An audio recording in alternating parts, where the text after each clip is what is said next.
All right. I'm here. I am here. Welcome into Pickaxe and Roll, brought to you by our good friends here at Mile High Sports.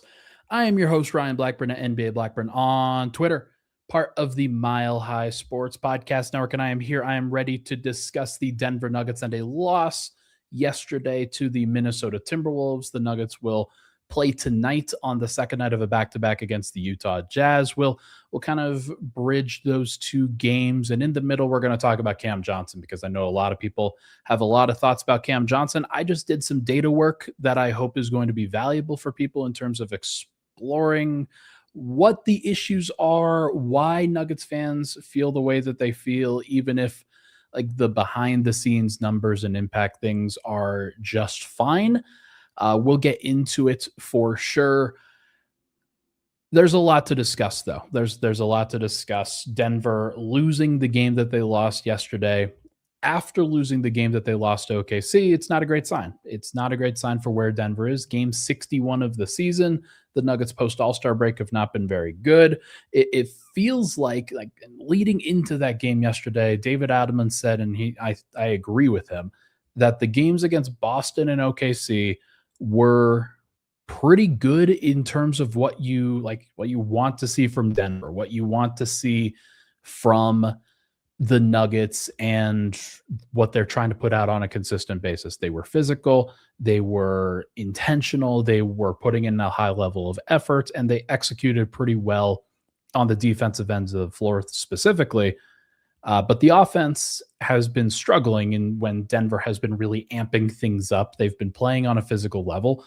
And I think that those two things are connected. I think the Nuggets have lost their consistency and their efficiency with the added level of physicality and the added level of effort that they've been putting in on the less glamorous end of the floor.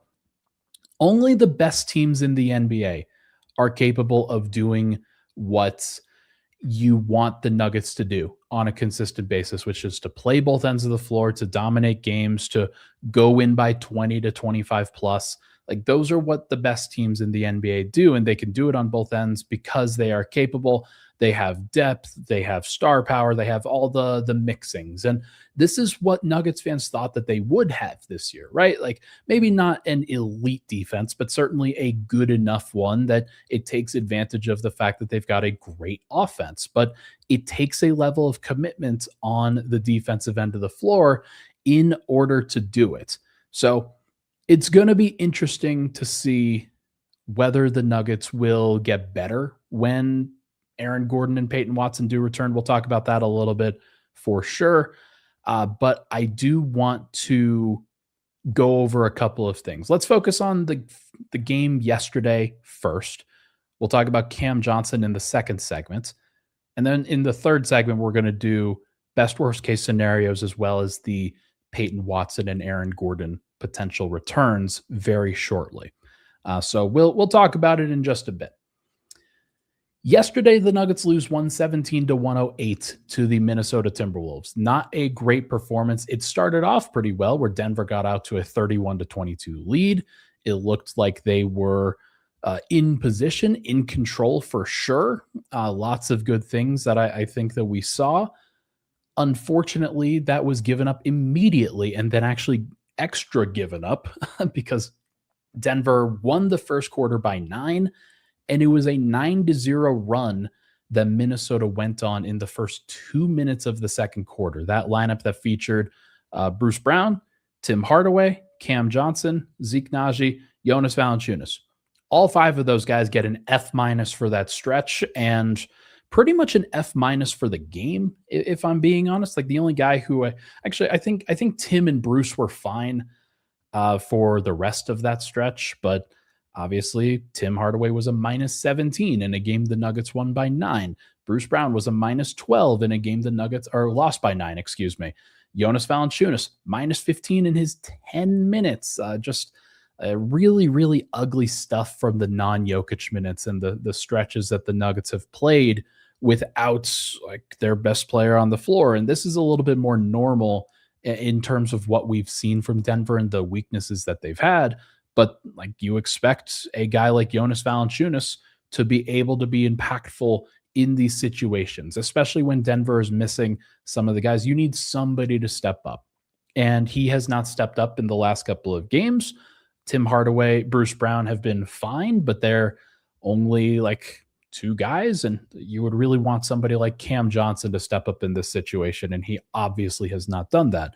Now, we got a little bit of context in last night where clearly dealing with an ankle injury. I would expect him to miss tonight's game against the Utah Jazz. I don't think I've seen an injury report come out yet for that. But what I will say is that, like, look, Jokic was fantastic for much of that game yesterday. Murray was okay. I would call it a pretty average game. Like, with the baseline that he has established for much of this season has been really good. This was average, a 9 of 22 game, 2 of 6 from 3, missed a couple free throws, which continue to be a problem for Denver. Tim Hardaway missed 3 free throws. Really bad. Jamal Murray missed 2. Really bad. Jokic missed 2. I don't have the same expectations for his free throws that I do for the guards. That's for sure, but still really bad. But with Jokic, like, he went 15 of 26. He had 35 points on 26 shots. Only took 4 3-point attempts. The Nuggets as a team only took 22. I thought that was interesting. They were very much bothered by the Minnesota perimeter defense. Those guys ran Denver off the line on a consistent basis, forced them into some uncomfortable situations. Minnesota shot 54% from the field and 39% from 3. Denver shot 48% from the field, 27% from 3. Like, look, it comes down to that pretty simply. Denver only gave up 7 offensive rebounds. The offensive rebounding, not the issue for Denver. The turnovers were honestly not the issue. They each had the same amount of turnovers. It was 14 as a team. The bigger issue between those was that Minnesota only conceded 11 points off of those turnovers to Denver, and Denver conceded 22 points off of their turnovers. So same breakdown in terms of the amount of turnovers, but it was what the teams did with it and how they capitalized on those moments that were really, really unfortunate. That obviously translated into a fast break of 30-6. That's where the game's really lost, where Minnesota was dynamic and took advantage of those opportunities in transition. Bones Highland had a really good game. Ayo Dosunmu did things on both ends and that really helped the team. Anthony Edwards is a terror in transition when he gets going, and there were plenty of opportunities for Minnesota. Jaden McDaniels was dominant. He scored over Jamal Murray on a very consistent basis when Jamal was matched up with him. 9 of 9 from 2 for Jaden McDaniels, which needs to be like, Denver's missing their forwards. They're missing Peyton Watson and Aaron Gordon. Those are the kinds of players that would really help in these situations for sure. It's too bad that Denver has been put into that position, but this is just another one where, like, look, you can explain away this game, and I can choose to explain away this game if I want to. Denver, like, been poor in matinees all season. They faced a really good team that was fully healthy versus them who are not fully healthy. But at some point, like, you just got to rise above that and play a good freaking game. Like, it's been a while since Denver's had a moment where they've risen above your expectations. Pretty inexcusable, I would say. The one time where they really did that, they won by 54 points. It's when they actually play well on both ends of the floor and execute reasonably well and avoid their own gut-wrenching mistakes, they can be a really great basketball team. Unfortunately, they have not done that on a consistent basis, and it sucks. It's just really, really annoying.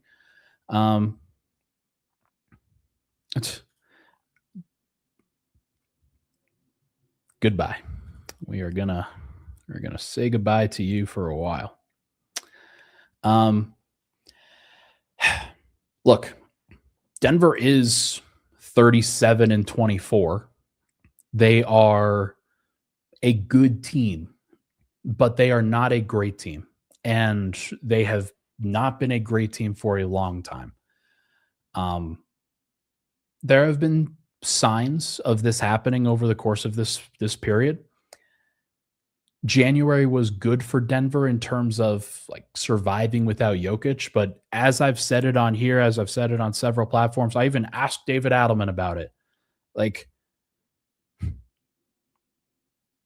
I even asked David Adelman about it. Like, are you worried about burning the candle at both ends in January? And he said, yeah, but like, we don't really have a choice. And that wasn't true. They did have a choice. They chose to actively go and try to win every single game.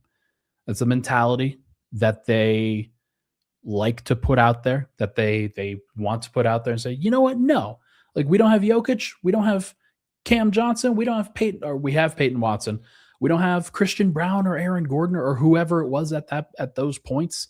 Doesn't matter. We're going to put our best foot forward and we're going to try to win. And it helped them win some games in various moments. But I do think on top of as people have been consistently saying, the weak schedule definitely was an aid in Denver's favor. It's something that I said. They played 9 straight games against the Eastern Conference. It's not like they won all of those games, but they won more than they would have against the Western Conference during that stretch, because the West would have been like, all right, Denver's real and we got to really take advantage of it. Eastern Conference doesn't care. Like they don't care about the Nuggets, especially a Nuggets team that didn't have Jokic or anybody. So obviously Denver was able to take advantage of that, but it burned them. It burned them in a really horrible way. And now looking at this team, to me, they just look worn down. They just look like a team that does not have their best stuff anymore. And I do not know how they recover that. I don't know what they're going to look like. The hope is that Peyton Watson and Aaron Gordon give them a boost when they do come back. But the fact is that like this is the group that you're going to go to battle with, go to war with, and it just looks so difficult for them right now. And they cannot get out of their own way with some of these mistakes. Like they're trying. Like there's no question about the effort to me. There's no question about the desire to win these games. That's not the issue. Like, are they committed to the game plan? Yeah. Are they committed to each other? Yeah. That's not the issue. Like last year, you could say that was part of the issue, was that they were not listening to Michael Malone. They were not listening to each other. But this year, they are listening to each other, and they're going through a rough patch. Like this is very clearly a rough patch, and I'm not sure if it is a rough patch for the rest of the season or if it is just a rough patch for the rest of time that they don't have their main defensive guys that connect what they're trying to do. Um, not having not only Aaron Gordon and Peyton Watson, but also Spencer Jones in the last game, it's just really tough. Denver can't, they don't have any lineup versatility. Everybody's complaining ad nauseum about like, oh man, they're playing four guards again, Okay. You want to play Cam Johnson, who was horrible in the last game and also clearly has an ankle injury that he's dealing with. You want to play Zeke Naji? Really? You really do? You saw this last game? You really want to? So I understand why the coaches are doing what they're doing and why they're playing the rotations that they're playing. But they're just in a really compromised position again. And it feels like over the course of this season, they've been in compromised positions over and over and over again. And there has never been an advantage opportunity for them. The one time recently that they had an advantage was against Boston, where Boston was on the second night of a back-to-back and the Nuggets had 2 days off. No crap, they won that game and they looked really good. Denver also coming off of a loss that they were like, this is inexcusable. We can't have this happen. The Golden State game was horrible for them. And then had a couple days off, had a practice. We're talking about physicality, and then they applied it. And lo and behold, they won the game. They do not have that many matchup advantages and rest advantages for the rest of the season. They're going to be playing pretty much every other day, or they're going to be playing a back-to-back. So they have to take advantage of the moments where they do have a rest.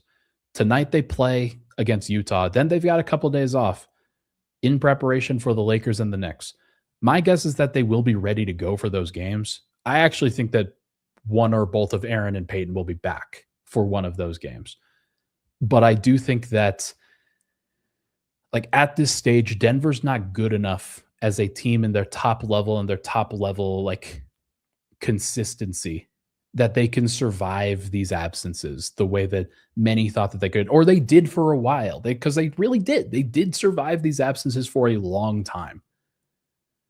But it does feel like everybody is consistently like at a disadvantage right now, and it is really starting to burn them. It's really starting to hurt. So we will see. Okay, Tony's like, yeah, yesterday he was especially on about DA. Matt Ryan and folks at DNVR give him a pass for the most part, though. I think that DA has had a pretty good coaching season. I think he's done pretty well with the hand that he's been dealt from an injury perspective. Do I think that he has been perfect? Hell no. Do I think that he had to step in these situations, especially with the Aaron Gordon playing back-to-backs, Jamal Murray playing back-to-backs, guys playing in a compromised situation? Absolutely. Do I think that he had to step into those situations to be tougher and like not bend to the will of the players to play? Yeah. Do I think that there are some concerns about the clutch stuff? Yeah. But that's not all this is. That's not all that David Adelman does. Absolutely. Like that's not, if you think that's all it is, then you're missing the point, and you just need to listen to somebody who's in the building and listening to him on a consistent basis. Mr. Exquisite Nugget says with a super chat, no, Ryan, mainstream is calling Nuggets overrated. Boo. I mean, can you blame the mainstream? Yeah, everybody's like, we're worried about the Nuggets right now. We don't think the Nuggets are that great right now. Have the Nuggets given them any reason to doubt that? No. Like the Nuggets are currently like, well, actually, I think they're properly rated because people are just have made the adjustment of like, okay, so they're going to really struggle. They're struggling and they are compromised. But I do also think that everybody understands the Aaron Gordon and Peyton Watson absences and how like certainly Aaron Gordon has been a big one for Denver. The Nuggets have not had Jokic and Peyton Watson play together, or Jokic and Aaron Gordon play together since mid-November. It's March. Denver's played like 40 to 50 games since then. Yeah, not awesome. Not awesome. Thank you for the super chat, Mr. Exquisite Nugget. Okay, let's take a break. When we come back, I've got some numbers and some things I want to show with regard to Cam Johnson and his role with the Nuggets. We'll be right back on Pickaxe and Roll. But first, I want to tell everybody about the Vimos app. Always appreciate Vimos for sponsoring the show. If you want to make your nights out easier, more productive, more fun, you get to take advantage of the Vimos app in a way that most people, when they're going out for a night, they miss out on so many opportunities. In one place, you can pay for your food and drinks, you can redeem offers, you can set up your events, do contactless payments, scan in your ID so you don't have to hand it off to somebody that you don't trust. Do it in the Vimos app, and they will handle everything. It's a really great platform, a digital wallet that helps remember your habits and delivers the brands and venues on your night out that you actually want. Check out the Vimos app, spelled VEMOS, and have a better night out. We'll be right back on Pickaxe and Roll.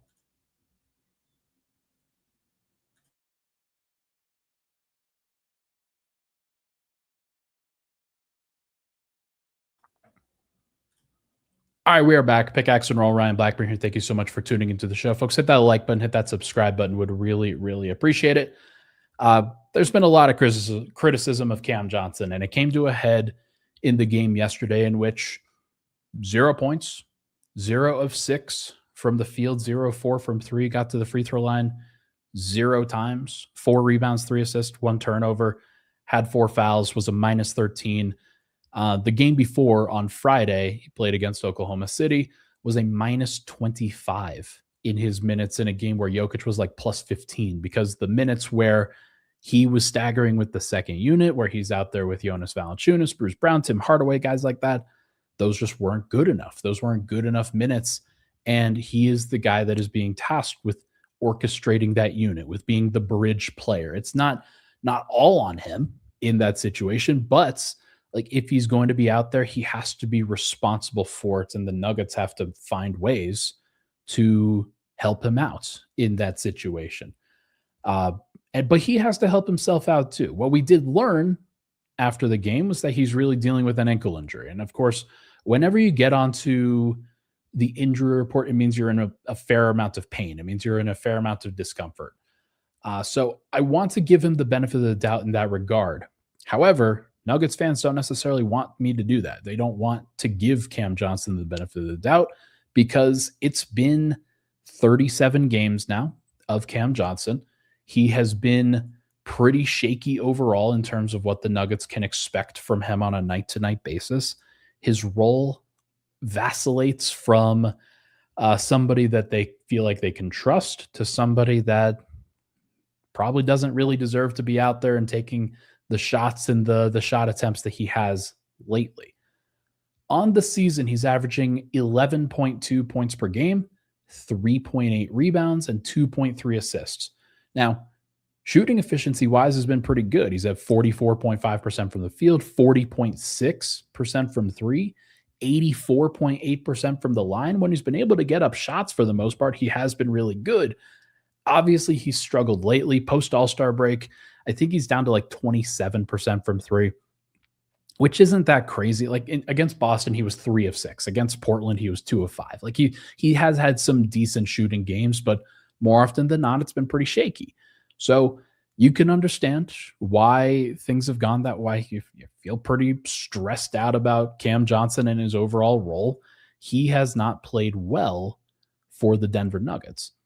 And the thing that I think, because I'm trying to figure out exactly what people are most frustrated about with him, what people are most bothered by in terms of his like what's the statistical production and things like that. Because you go over the actual impact numbers and the net rating stuff and what lineups he's contributing to and things like that.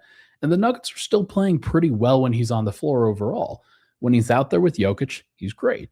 When he's out there with Aaron Gordon, he's great. When he's out there with Christian Brown, it's generally pretty great. Like when those starters have been together, the Nuggets have been good. And prior to this last couple of stretches where it's just been absolutely horrible with Jonas Valanciunas, the one starter that Jonas Valanciunas is positive with is Cam Johnson. Like those minutes prior to like our pre-All-Star break, we'll say, have been pretty good. And so you wonder why, like, okay, what's going on? What's the issue? To me, it's the production. It's everybody is looking at the production. Everybody looks at the box score and they're thinking, man, Cam had 8 points. Man, Cam had 4 shots. Man, Cam had 4 rebounds. It's like, wow, pretty good rebounding day for Cam. He's got 4 rebounds when Michael Porter Jr. last year was averaging 7 or 8 for the Nuggets on a consistent basis. And you're looking at the production, you're looking at the involvement on a consistent basis, and that has really changed things. I went and did some digging. I went and looked, and I wanted to do this because I thought that this was a good way to visualize some of the issues that the Nuggets are having. You want somebody whose usage is higher. You want somebody whose usage is like he's staying involved. He's taking shots. He's being involved in the offense and being aggressive. And Cam, for a lot of, like, he does have positive qualities. I know people don't want to think that he does, but one of his positive qualities is that he makes the right play more often than not.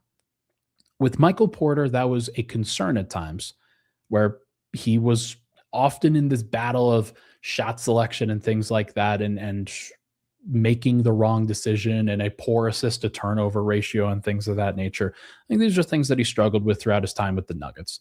But what he didn't struggle with was getting shots, was getting shot attempts and getting the scoring and the consistency there that you came to expect from a player that makes that much money and plays that role. If you're a starting small forward for the Nuggets, and especially if Aaron Gordon is out, if Christian Brown is the role player that he is, many people would want Cam Johnson to be the third leading scorer for the Nuggets. And that, I think, is a pretty reasonable request. It's very reasonable. It's, as a Nuggets fan, you should be like, yeah, if Aaron's out, And if Christian plays Christian was out for much of his time, he was dealing with injuries. He gets a little bit of more of a pass because clearly he is still learning how to do this and learning how to be more consistent in that regard. But that was what you brought in Cam Johnson to be. You brought him in to be a pretty consistent starter, somebody who you could trust. And Nuggets fans don't feel like they can trust him. Here's the number. Here's a histogram for you. On the x-axis, on the bottom axis, the horizontal, is Cam Johnson's rank among Nuggets players every single game in terms of what his overall, did he rank first, second, third, fourth, fifth, sixth, seventh, eighth, or ninth, or 10th on the team in total shot attempts? And on the y-axis is how many times it happened throughout this season. Cam Johnson so far has 3 games in which he's been the second highest ranked player on the team in terms of the total shot attempts. Third, he's done it 6 times. Fourth, he's done it 9 times. Fifth, he's done it 8 times. Sixth, he's done it 5 times. Seventh, he's done it twice. Eighth has been once, and ninth has been 3 times. It's a relatively even distribution with a peak levels of about the 4th or 5th highest shot attempt rank on the team. And this is not what Nuggets fans were expecting. They were expecting him to be a little bit more in the 3rd range. And there was one of the reasons why I put this together was there was something that Matt brought up to me last night was that when Jamal Murray talking about the addition of Cam Johnson says there's going to be sometimes where he leads the team in scoring. That just hasn't happened. And in order to do that, you have to lead the team in volume. That's what's going to happen for the most part. You have to actually lead the team in opportunities and volume and things of that nature. And that hasn't happened for Cam Johnson this year. Now, what I'm about to show you is pretty graphic. What I'm about to show you is pretty you're going to hate this. Adjusted for total games played, Cam Johnson's played 37 games out of 61. We'll call it 37 out of 82. This is the proportion of games that he's played. Michael Porter Jr. played 77 out of 82 games last year. And so what I did was I put this histogram in comparison to Michael Porter Jr.'s shot distribution. And here's what it looks like. Michael Porter Jr., I have the tallies here. He led the team in total shot attempts 7 times out of 77 games. That was 9 to 10% of the season. He was second on the team in total shot attempts 24 times. He was third on the total shot attempts 28 times. He was fourth 13 times. Obviously, they've played a different number of games, so I adjusted this in terms of the actual total number of games played on the season. But it is pretty clear what Nuggets fans feel like and how this is a good visualization in terms of what you were expecting from Michael Porter Jr. on a consistent basis, what you got from Michael Porter Jr. on a consistent basis versus what Cam Johnson is doing from a volume shooting perspective, which is how most fans perceive this. Now, one of the reasons why Cam Johnson's distribution is like this versus Michael Porter's shot distribution was like last year was because there were definite stretches during Michael Porter's season where Jamal Murray was out more frequently. Nikola Jokic missed some games, obviously, but obviously was very happy to pass the ball to Michael Porter. Aaron Gordon missed a whole bunch of time, but Aaron Gordon has missed time this year. Christian Brown was just in his first season as a starter, where this is his second season as a starter and a little bit more of an opportunity here to try to expand his game a little bit. You've got Tim Hardaway coming off the bench as opposed to Russell Westbrook. Russ is more of a passer. He did score in volume and did take a lot of shots, but I think Tim is somebody that they're trying to feature as a scorer. You've got Bruce Brown, who's also filling a role. You've got Jonas Valanciunas, you're going to try to feature a little bit more than somebody like DeAndre Jordan or Zeke Naji, most certainly. And yet, and Peyton Watson has taken a step forward in terms of what his role is for the team this year. But Cam Johnson didn't overlap with Peyton Watson in his breakout that much. So this is, to me, the relative usage comparison between those two guys. It's night and day in terms of what you were expecting, what you were going to get from Michael Porter Jr.'s role on a consistent basis versus what you're getting from Cam Johnson. And I'm not really sure how to parse it. I'm not really sure how to fully put this into context for people, but it's clear that Cam Johnson is very much more evenly distributed. His role doesn't necessarily matter. He could be second in terms of shot attempts, but more often he's like fourth, fifth, or sixth. Third, fourth, fifth, or sixth. With Michael Porter, he was either second or third. And if he wasn't second or third, he was fourth or first. That was the average for him, about 2.5, maybe 3. Whereas with Cam, it's 4.5, closer to 5. I find this fascinating. This is a graphic that I hope helps people kind of contextualize that. Now, what I want to say is this. Shot attempts are not inherently a value stat.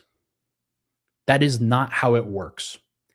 Yes, it does frame your role. Yes, it does kind of try to contextualize who has the largest role, who has the highest expectations, things of that nature. What is most valuable for the Nuggets is that they have a valuable offense, is that their offense generates a good shot, is that they are consistently generating those positive plays on a consistent basis.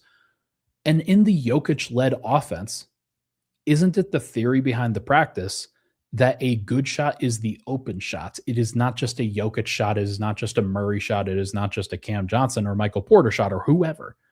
It is about who is open, and where the ball ends up going is to the open guy. That's at least the theory behind the practice. But this is where I can understand the feeling of Nuggets fans. Cam Johnson has not been in an opportunity, or was chosen to not be in the opportunity to step up and take on more of a scoring responsibility. And that is where I think people get very frustrated. Cam fades into the background. He's somebody that isn't always going to be aggressive and try to make an impact in that way, shape, or form. That's not how he's wired. Michael Porter is wired as a scorer.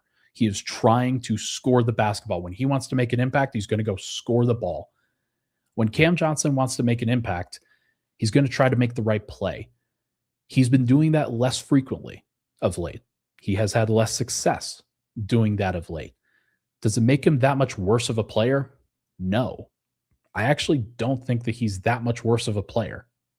I think they're still in the same, Mike is really elevated in terms of his tier, but Nuggets fans have to recognize that some of the impact metrics that Mike is benefiting from are very much tied to his usage and would be tied to his usage again. Cam Johnson would have a higher usage in Brooklyn and would probably be just as successful.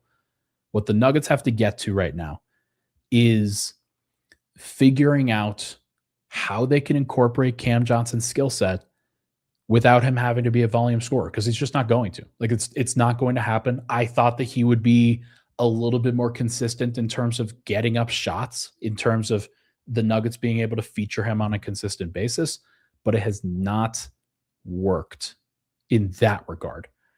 Now, the offensive rating for the team, it's still the best in the NBA, I'm pretty sure.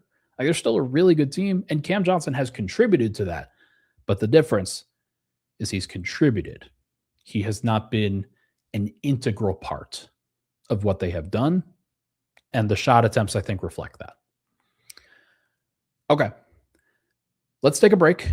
When we come back, we are going to discuss best and worst case scenario for Denver going forward, as well as imminent returns for Aaron Gordon and Peyton Watson. We'll be right back here on... Sorry, I completely forgot when I was going to press the button. Okay, there we go. We'll be right back here on Pickaxe and Roll. When I go to court, these aren't my clients. These are my friends. These are people that I believe in. And they have one shot. just one shot for justice. If they've come to me and we've gotten to trial, their life has been turned upside down in some awful way. I'm all they have. So if I haven't put the time in, if I haven't trained, if I haven't humbly looked in the mirror and thought about ways I can be better, and I don't present my best self in court, then I failed them.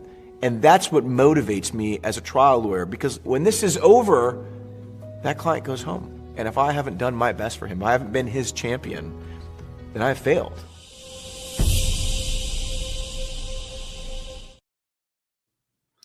All right.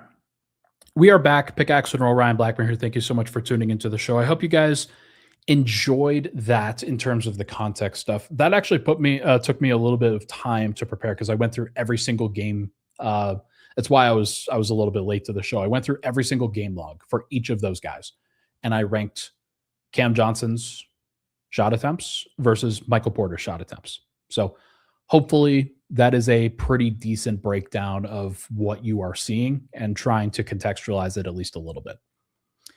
Okay. The Nuggets at this point have 21 games remaining. They have a game tonight against the Utah Jazz. I expect them to be better for that game. I expect them to be in a decent situation where they can win that one. Obviously, Utah has dealt with several injuries themselves, and whether they are legitimate or not remains to be seen. But the Nuggets at this point, they have not submitted their injury report as of the most recent releasing of the NBA's injury report. For Utah, Jaren Jackson is out. Walker Kessler's out. Kevin Love is out due to rest. Lauri Markkanen is out. Yusuf Nurkic is out. And Vince Williams Jr. just tore his ACL. So, they have no bigs remaining among, who I would expect them to be out there. Kevin Love is out due to rest. They're giving the Nuggets a gift here. They do not have any bigs to match up with Jokic. If I look at their roster and I look at who they currently have at this point, Kyle Filipowski will probably start at center, and then Mo Bamba. Shout out Big Mo. They've got Oscar Tshiebwe as well off the bench. So as a two-way contract. So he's probably going to play. But Mo Bamba, I'm pretty sure, has a 10-day contract for them, if I'm not mistaken. And that will be who they feature going forward. So Denver's got Kyle Filipowski will shoot. He will probably score more points against Nikola Jokic than you would want. And guys like Isaiah Collier, Keontae George in the backcourt. Keontae George is pretty good. Isaiah Collier can get downhill and will do some things. But this has to be a game that is featuring Jokic and Valanciunas for sure. They will definitely figure it out. Just laughing at be respectful. Be respectful, folks. It's not don't do that to me.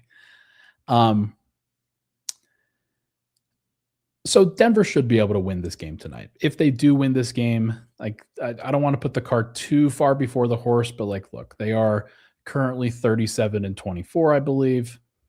They'll be 38-24 after this. The Lakers are 36-24. Denver's 4-6 in their last 10. Obviously, they have really struggled out of the break. The Lakers will play, and then Denver and the Lakers will play on Thursday later this week. That's a huge one. The Nuggets and the Knicks will play on that Friday, second night of a back-to-back.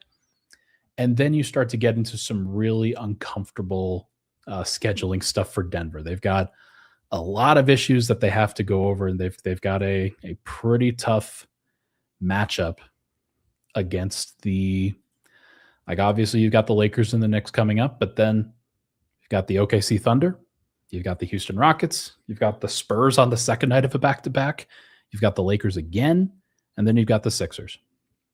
Denver's got some issues that they're going to have to go over here. And they have to figure this out. There's no doubt in my mind that they are not in a good place. Yeah, they're not in a good place. Yeah. Ryan, and this is from Scamron Johnson. I'm sure this was a Nuggets fan who's really happy with Cam Johnson right now. Ryan, it's time to stop making fun of the Lakers for being mid because the Denver and the Lakers are in the same tier. Both not serious contenders, both bad at home. I think the Nuggets are better than the Lakers. I think that the Nuggets have been way more impacted by injuries than the Lakers have. Yes, the Lakers have had injuries themselves. Austin Reeves was out for a while. Luka Doncic was out for a stretch. LeBron James took him a while to get ready for the season.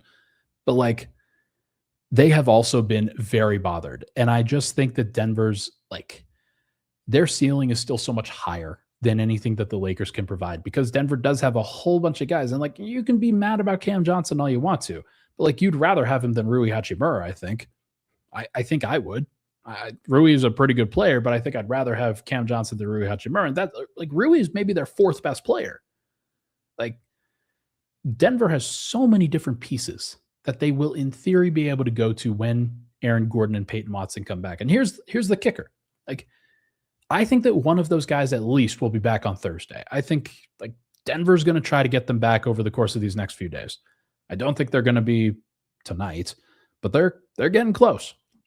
Like, this is what David Adelman said. He would like to have those guys for, if he can, the final 20 games of the season. And if he did, then like Denver's in a really good spot. Like, Denver's still in a really good spot to be able to rattle off some wins to get themselves a little bit more consistency. Because one thing that Jamal Murray said last night in his post-game presser stands out to me is that it feels like Denver is trying to solve different problems every night. It feels like they are like, if it's the forwards that are out, then they have to like really range defensively and they're playing small on those aspects of things. If it's the centers that were out during January, Denver had to really compromise their offensive and defensive schemes and play a little bit differently, play big, hustle really hard. And like, they're in these different situations. And it feels like every time you turn around, they had different players that were out. So the theory is that when they get everybody back, that David Adelman can then deploy these players in different situations and in better situations that are more advantageous for them, that are more advantageous for the team, because there are better options on the table. Now, whether that happens or not, I don't know. Denver might have to deal with a whole bunch of other injuries going forward. Who knows? Like, Cam Johnson's already dealing with an ankle. Spencer Jones has got a shoulder injury he's dealing with. Jamal Murray may go down next. Knock on wood. Like, we don't know. But I do hope that Denver, over the course of these final 20 games, gets into a rhythm of understanding, okay, here's what Aaron Gordon is going to impact in the starting unit. Here's what Aaron Gordon's going to impact in the bench unit. Here's how he can play next to Jonas Valanciunas.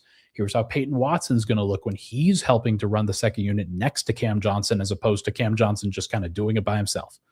Here's what it looks like when Denver staggers a whole bunch of starters with the second unit.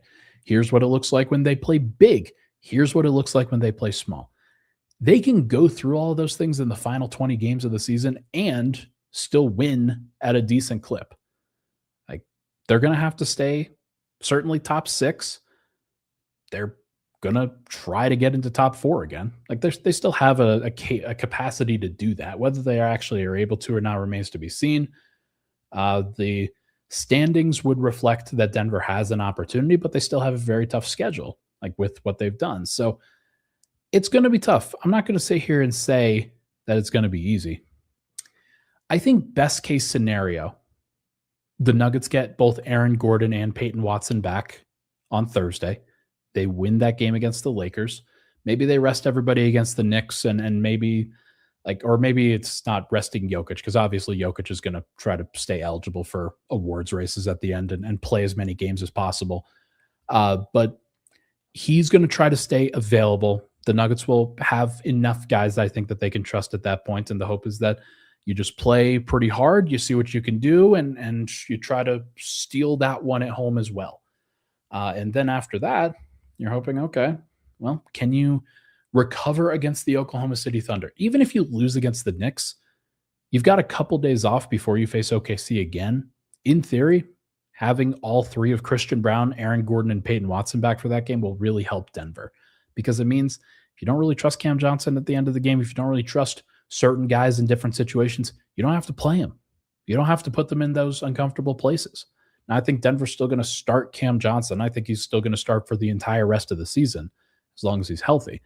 But I do think that over the course of the stretch, you'll be able to see Denver get into a better position. And I think best case scenario for Denver is that they go about 15-5, 14-6 the rest of the season. If they go 15-5, they win 52 games. If they go 14-6, they win 51.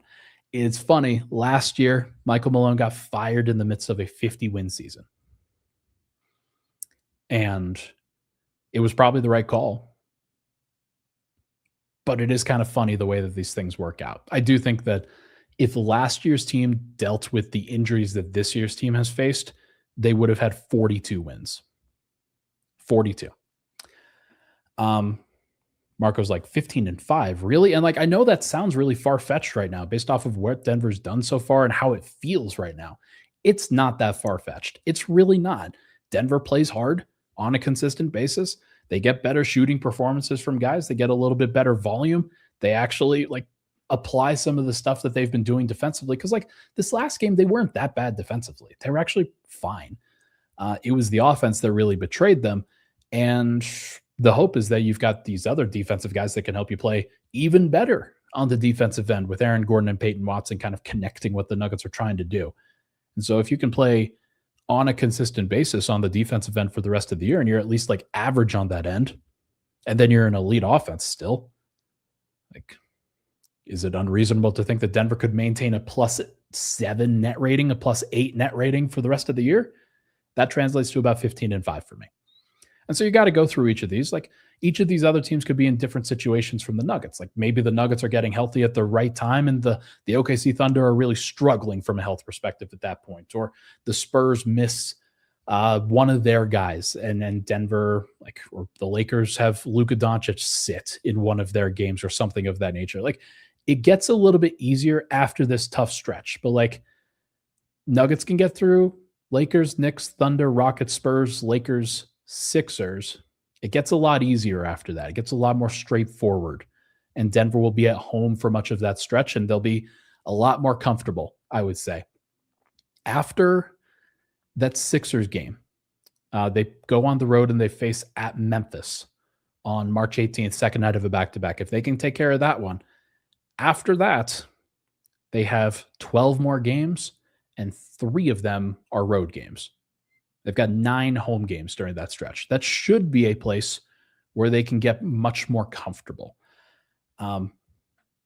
Meezer's right. It's probably about 12-8, I think, is the most likely outcome. I think that's your average outcome. And the worst case scenario is Denver goes like 9-11 or 10-10, I think. If they go 500 into the playoffs, they're probably not winning a title. Like they're probably falling to the 6th seed. They might even fall to the play-in. If that's the case, Denver's in a pickle. They're in a really tough situation at that point. But, I mean, if that's the case, then it's probably not Denver's year anyway because they've dealt with as many injuries as they've had. And Nuggets fans are not going to want to hear that. But, like, it might just be true. It might just be true that it might not be Denver's year. And if that's the case, that would suck. That would really suck because Denver really tried to gear up for this season with the types of players that they're getting. If it falls apart, you're looking at changes in the offseason.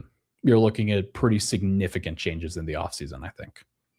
Denver's structure will be different.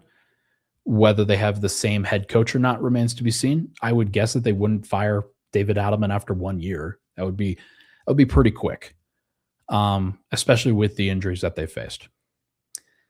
But could you see Aaron Gordon gone? Yeah. You'd probably see Cam Johnson gone at that point. You might see Peyton Watson gone, especially if he has an opportunity to go get a whole bunch of money that the Nuggets are unwilling to pay. And you would definitely see Denver duck the luxury tax again if they were either a first-round exit or just held on for dear life to get to the second round or something. We're going to find out. We're going to find out.